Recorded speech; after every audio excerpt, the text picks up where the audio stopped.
Today it begins. Another experiment on the homestead.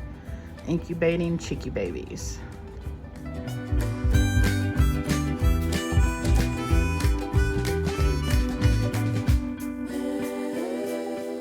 Hey, welcome back to Two Old Crows Homestead. This is Shelly.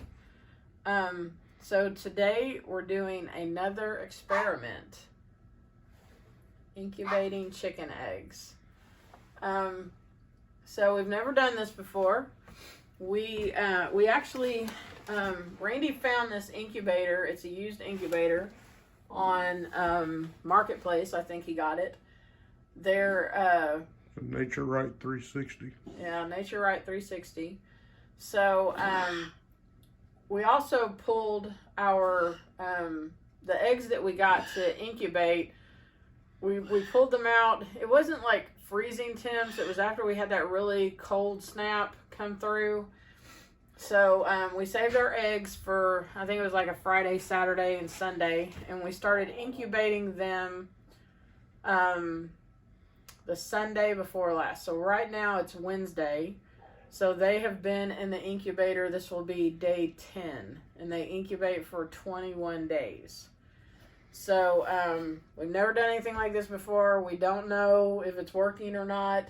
We've been making sure that we keep the humidity between 50 and 55, and I'm getting ready to fall into the shelf. And our temperature it keeps going up and down between 95 and 100. So yeah, so okay, so what we're doing right now is we're going to candle them. When we first started doing this, I was under the impression that we could just like stick them in there for 21 days, let them do their thing. And if it worked, it worked. If it didn't, it didn't. No big deal. And then we've been watching, several videos, reading the instructions for this and all of that kind of stuff. And I watched one guy that I followed him for quite a while. He raises pigs in Finland or Sweden, or maybe it's Scotland. I don't know. It's somewhere in Europe. So this guy that I follow in Europe, he was talking about candling his eggs. And he said that you really need to do that because if an egg is not fertile, then it can get rotten and possibly explode in your incubator. Meaning that it would then get like bacteria all over the inside of your incubator, which I'm sure is absolutely not good for chicks to hatch out into. That kind of freaked me out a little bit. Y'all can comment down below if that's the case, since we've never done this before and don't know. However, we are going to try to candle our eggs and see what we can see. So we've uncovered the eggs. And I've read that it's okay to do that because, periodically you'll have mama hen that gets off the eggs to go get something to eat or whatever while she's sitting on them. So this is just kind of replicating that time or whatever. I also took a pencil and marked that egg right there. And actually, I think I'm going to mark this one on the inside. That way I know where I start and make sure that I get them all checked. So yeah, Randy's going to turn the light out. I'm going to turn this light on, and we're going to do it. Can you see anything? All right, we're going to start with this egg and set it up here. So what we're looking for, you can actually see, hopefully, this part is the air pocket that the chick uses while it's in there. There's also, you can see some veins in there. But we're looking for a dark spot. And maybe that's it. Lay it on the side. Oh, okay, yeah, there's the air pocket down at the end. I don't want to get I don't want to hurt the chick. But I do believe there's one in there. So I'm going to put this one back. And then I'm gonna do this one.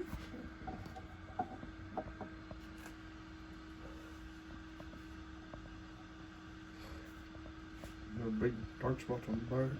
Yeah, the air pockets down here. You see veins? I do see veins. Oh, here we go. Yeah, there's a dark spot back here on the back. So that one's good. Turn that around. And this one. Oh yeah. Oh yeah, look at that.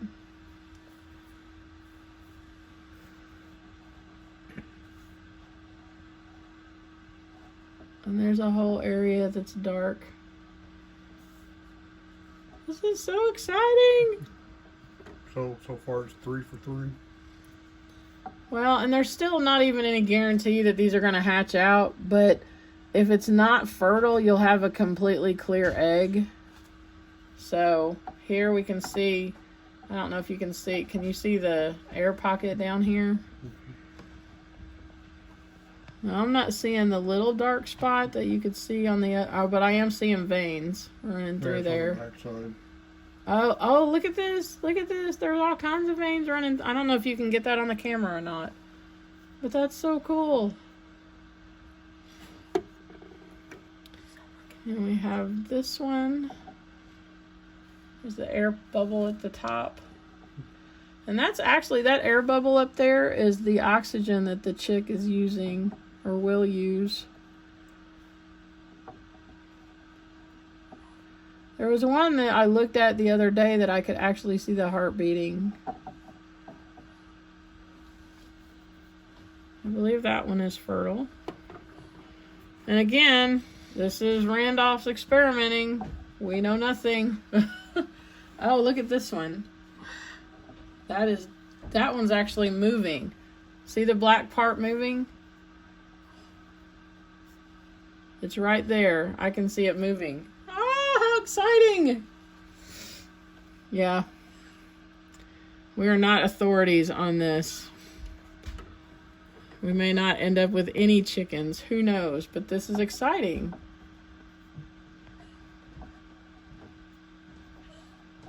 This looks very dark all the way around. I can see the vein on this side. I can see the veins here too. None of them have been completely clear, meaning that they're unfertilized. So that's kind of cool.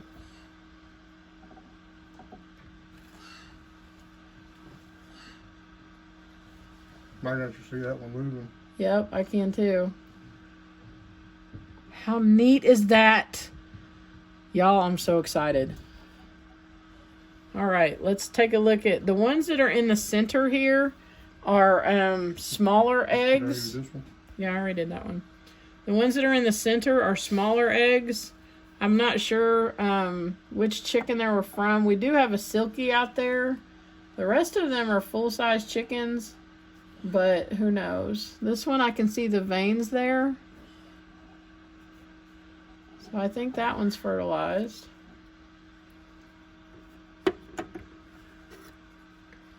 This is a small one too.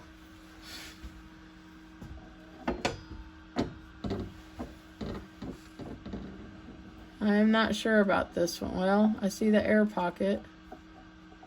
You got a big dark mass in it. My light just went out.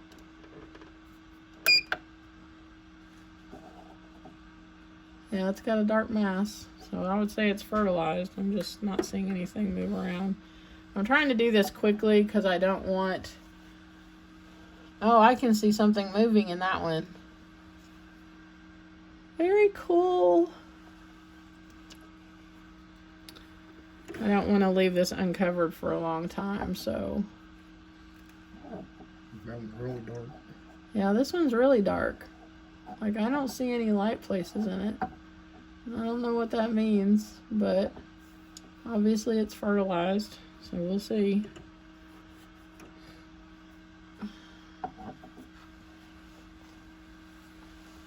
That one, you can kind of see a dark mass right there.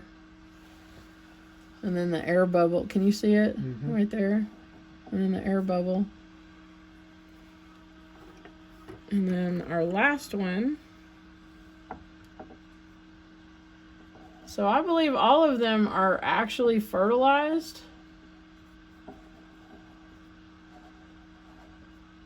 I'm just not sure if all of them... Okay, there's a dark space. And I can see some veins too. All of them are fertilized. I'm just not sure that all of them are viable. So I'm going to cover this back up and get them heated back up.